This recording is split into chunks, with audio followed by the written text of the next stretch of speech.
أعوذ بالله من الشيطان الرجيم. بسم الله الرحمن الرحيم. الحمد لله، الصلاة والسلام على رسول الله، ثم أما بعد. السلام عليكم ورحمة الله وبركاته. امام نووی رحمه الله در کتاب ریاض الصالحینش میگوید: باب فضل حلق الذکر و الندب الى ملازمتها و النهی عن مفارقتها لغیر عذر. یعنی این باب در مسئله فضیلت حلقه های ذکر و همچنین این باب در مسئله مستحب بودن پایبند بودن به حلقه های ذکر و همچنین این باب در مسئله باز داشتن از جدا شدن حلقه های ذکر به عذر. پس ما و شما از این باب یک آیت و یک حدیثش را گرفتیم. درس امروزه همون از حدیث دوم این باب شروع می شود. حدیث 1447 کتاب ریاض الصالحین.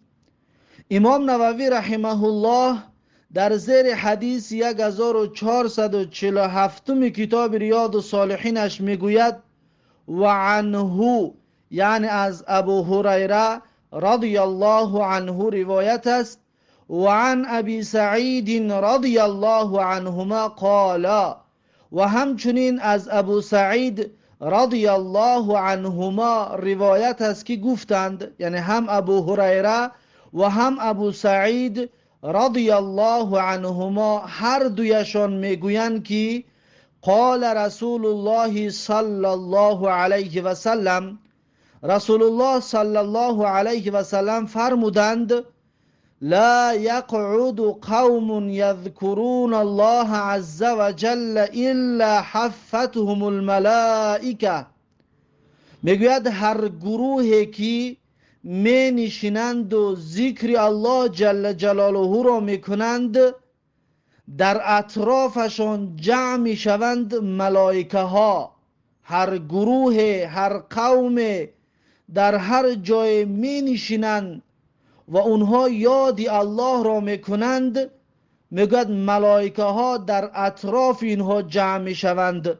اینها را ملائکه ها احاطه میکنند و غشیتهم الرحمت، و می پوشاند اینها را رحمت الله جل جلاله بالای اینها نازل می شود. و نزلت علیهم السکینه، و نازل می شود بالای این طایفه مردم آرامیش، بالای این طایفه مردم آرامیش نازل می شود.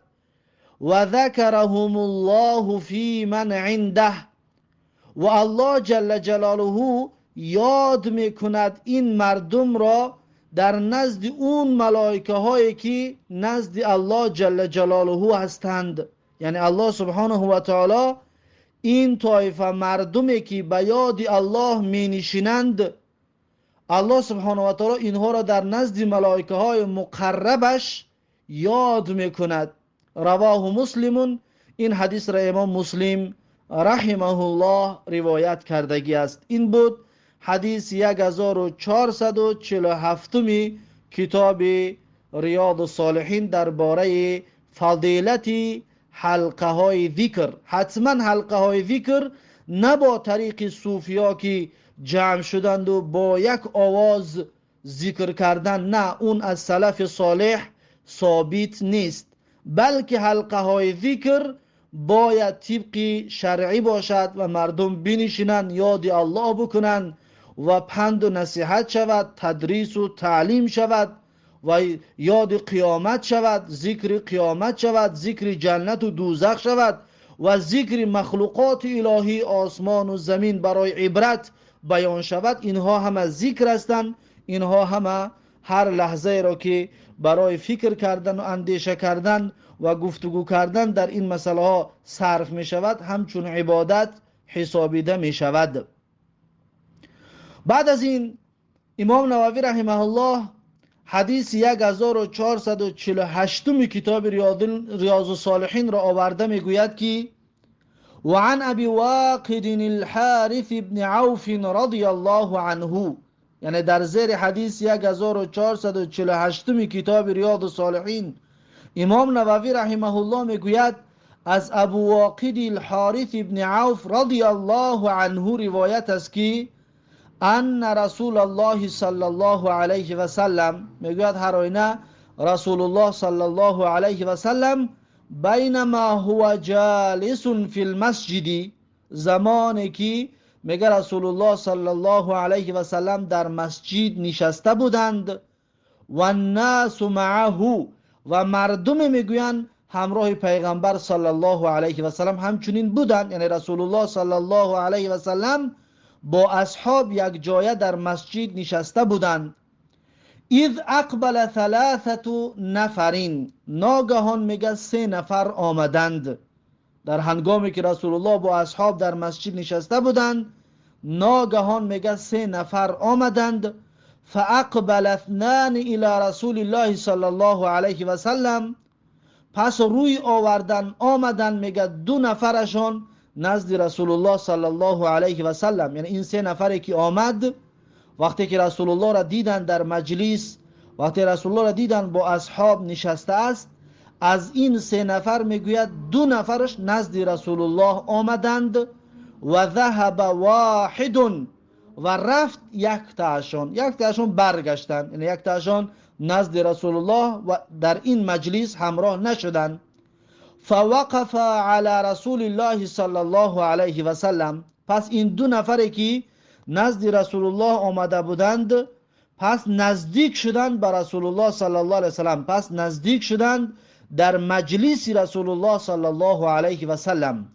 فاما احدهما فرأى فرجة فی الحلقة فجلس فیها، پس این 2 نفری که پیش رسول الله آمده بودند یک تاشون دیدن میگه جای خالی را در حلقه ذکر، یک جای خالی دیدن، خودشان را جا کردن در اون جای خالی و فجلس فیها، و در اون جای خالی یک تا این 2 نفری که نزد رسول الله صلی الله علیه و سلم آمده بودن میگه نشستن.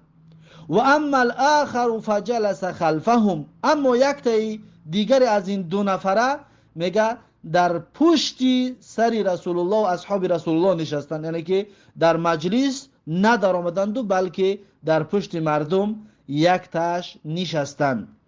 و اما الثالث فادبر ذاهبا، اما اون 3 نفرشان پشت کردند و رفتند، یعنی پشت به رسول الله و به اصحاب رسول الله و به مجلس ذکر کردند و رفتند، یعنی که در مجلس ذکر اشتراک نکردند. فلما فرغ رسول الله صلی الله علیه و سلم، پس زمانی که میگه رسول الله صلی الله علیه و سلم خلاص کردن پند و نصیحت و صحبت رو با اصحابش، یعنی که رسول الله صلی الله علیه و سلم این مجلس رو به آخر رساندند.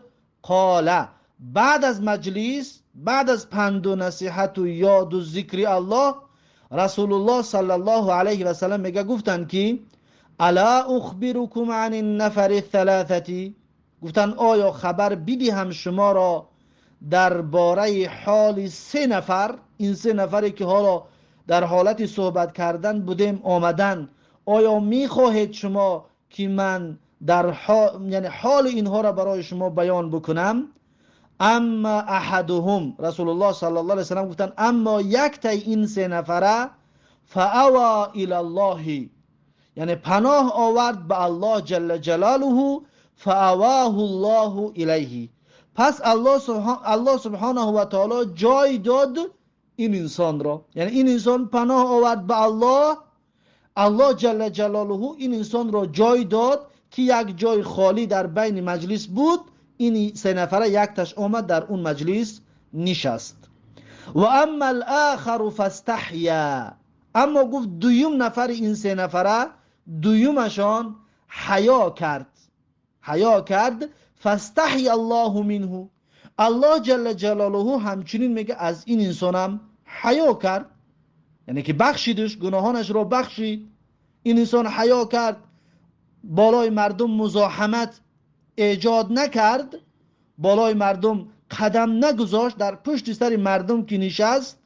میگه فاستحی الله منه، الله جل جلاله هم از این انسان حیا کرد و گناهانش را بخشید.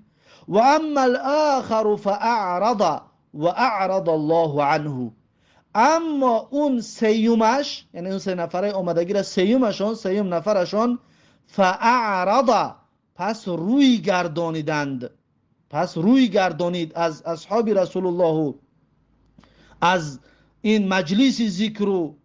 فاعرض الله عنه، پس الله سبحانه و تعالی همچنین از این بندش روی گردانید.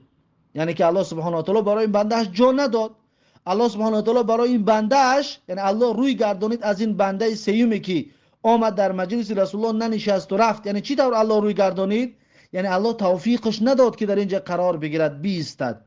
الله سبحانه و تعالی برای این انسان میگه توفیقش نداد که این انسان بنشیند در حلقه ذکری پیغمبر و در حلقه ذکری که پیغمبر و اصحابش آمادهش کرده بودند و تشکیلش کرده بودند. پس الله سبحانه و تعالی همچون میگه از اون بنده روی گردانید. این حدیث متفق علیه است. در این حدیث چطوری که ما و شما میبینیم، روی آوردن به مجلس های ذکر، به جایهایی که تدریس است و درس هستند و تعلیم هستند و در جایهایی که احکام شرعی صحبت می شود، باید خودتان را جا کنید، در اونجا بروید، اشتراک کنید تا اینکه اجر و پاداش در نامه اعمال شما نوشته شود. همچنین در این حدیث صفت از صفتهای الله حیا را اثبات میکند. الله جل جلاله همچنین حیا میکند، چطوری که رسول الله صلی الله علیه و سلم هم میگوید که ان الله حی کریم، یعنی الله سبحانه و تعالی با حیا و کریم است. الله سبحانه و تعالی صفت حیا دارد. اما صفت حیای الله جل جلاله چطوری که به خود الله لایق و سزاوار است، چطوری که به خود الله جل جلاله لایق و سزاوار است. الله سبحانه و تعالی در سوره احزاب هم همچنین صفت حیا را برای خودش ثابت میکند. ان الله لا یستحیی من الحق، الله جل جلاله از حق شرم نمی دارد، از بیان کردن حق الله سبحانه و تعالی شرم نمی دارد. پس الله سبحانه و تعالی حیا دارد و صفت حیای الله جل جلاله همون طوری که به خود الله لایق است، انا همون طور، نه اینکه به مثلی که، یعنی که نه مانند به صفتهای مخلوقش کنیم، زیرا اینکه الله در سوره شورا میگوید که لیس کمثله شیء و هو السمیع البصیر، یعنی چیز مانند الله جل جلاله نیست و الله سبحانه و تعالی شنوا و بینا هست. الله میشنود، الله میبیند و مخلوقا هم میشنوند و میبینند، اما فرق است بین دیدن و شنیدن الله و بین دیدن و شنیدن مخلوقات. همچنین حیا دارد الله جل جلاله، مخلوقات هم حیا دارند، اما فرق است بین حیای الله جل جلاله و حیای مخلوقات. و الله جل جلاله همچنین صفت استوا را برای خودش ثابت میکند که الله جل جلاله بالای عرش قرار دارد و همچنین برای مخلوق هم استوا هست، اما فرق است قرار گرفتن مخلوق و قرار گرفتن الله جل جلاله بالای عرش. این فرق است. چطوری که مخلوق همون طوری که به خودش سزاوار است استوا گرفتگی است، الله جل جلاله هم همون طور به خودش لایق استوا گرفتگی است. فقط ما اینجا در اشتراک لفظی است که استوا هم برای مخلوق است و هم برای الله، اما کیفیتشان فرق میکند. یا که ما میگیم که الله جل جلاله دست دارد، الله چطوری که در سوره مائده همچنین میگوید که بل یداه مبسوطتان، یهود گفتن که دو دست الله جل جلاله بسته است، الله میگوید بل یداه مبسوطتان، بلکه دو دست الله جل جلاله باز و کشوده است، باز و کشاده است الله جل جلاله را دستانش. اما دستان الله جل جلاله همون طوری که به خود الله سزاوار و لایق است، انا همون طور دست است، نه که به مثل دست مخلوقات تشبیه کردن و مانند کردن به صفتهای مخلوقات این جایز و درست نمی باشد و عقیده اهل سنت و الجماعت هم همچنین نمی باشد. پس ما الله جل جلاله را یکتا و یگانه می دانیم در صفاتش هم نیز الله جل جلاله را یکتا و یگانه میدونیم، صفتی که به خودی الله لایق و سزاوار است.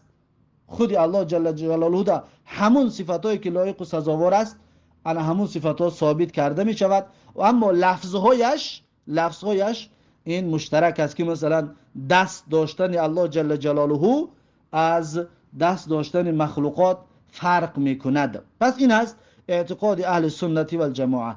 در این حدیث حیا را برای الله جل جلاله ثابت کرده است رسول الله صلی الله علیه وسلم که الله جل جلاله حیا دارد، صفت حیا دارد، همون طوری که به خودی الله سبحانه و تعالی لایق و سزاوار هست. پس این بود حدیث 1448 کتاب ریاض الصالحین.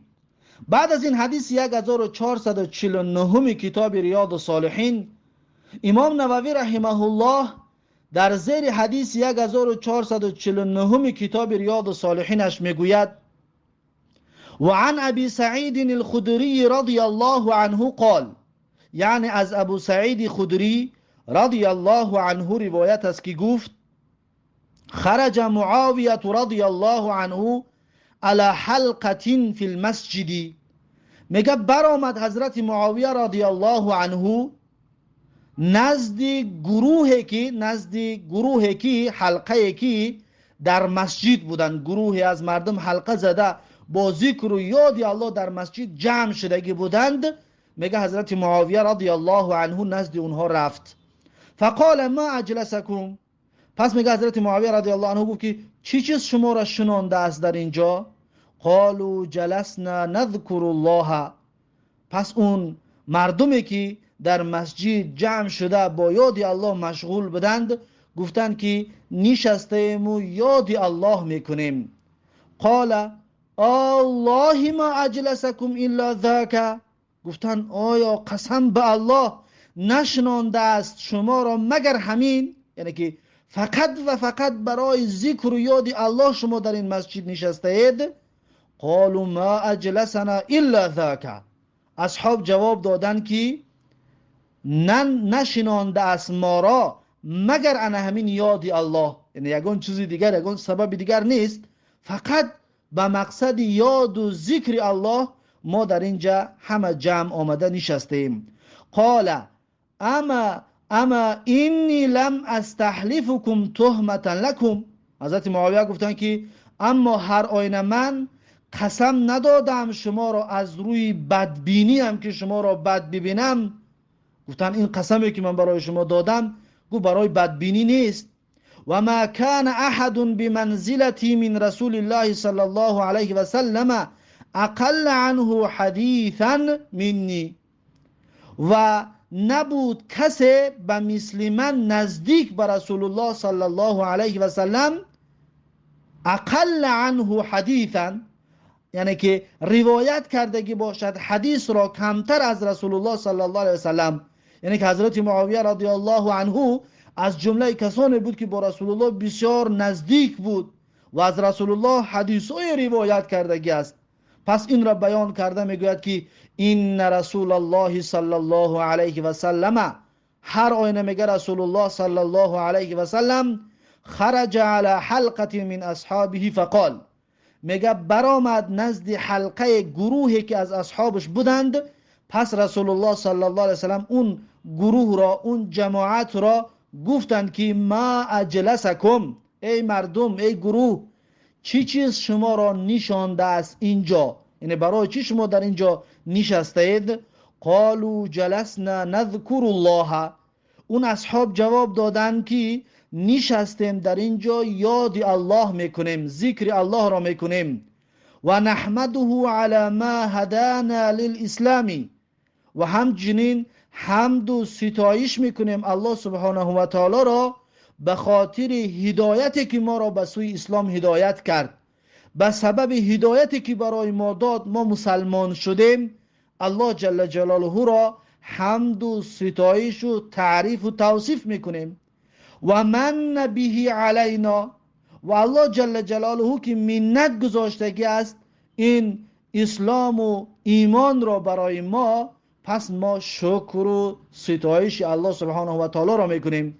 قال، پس میگه رسول الله صلی الله علیه و سلم گفتند که الله ما اجلسکم الا ذاک، یعنی قسم به الله نشنانده از شما را مگر آن، یعنی مگر ذکر الله شما را جمع کرد در اینجا.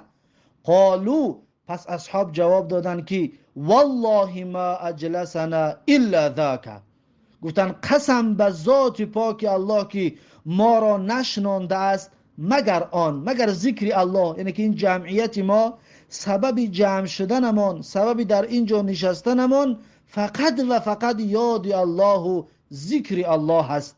قال، پس میگه رسول الله صلی الله علیه و سلم فرمودند که اما اینی لم استحلفکم تهمتا لکم، گفتن که اما من، هر آینه من قسم ندادم شما را به خاطر بد دیدنتان، به خاطر تهمت و شک و ریب درباره گپ شما داشته باشم، مقصد شما داشته باشم. یعنی گفت من به خاطر شک شما را داشتن قسم ندادم. ولکنه اتانی جبریل، گفت ولیکن آمد نزد من جبریل علیه السلام.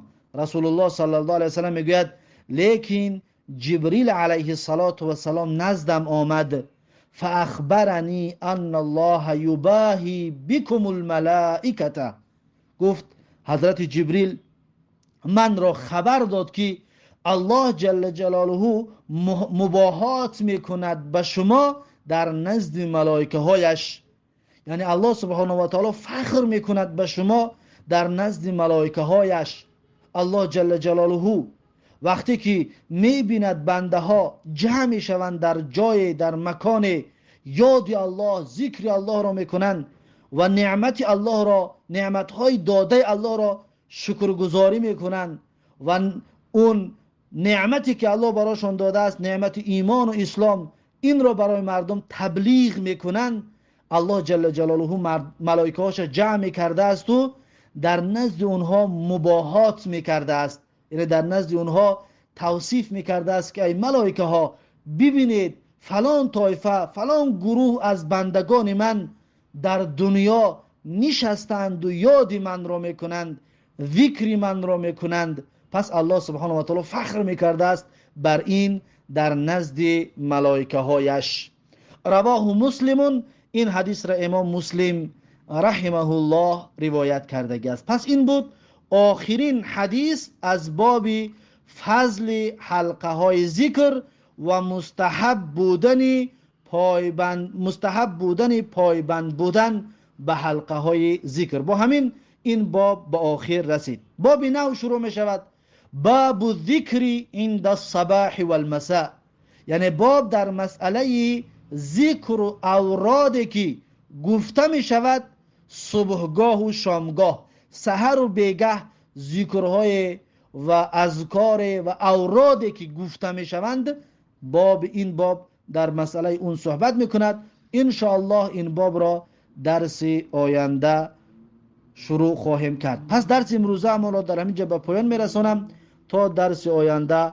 الله حافظ و مددگار. بارک الله فیکم و جزاکم الله خیرا و السلام علیکم و رحمت الله و برکاته.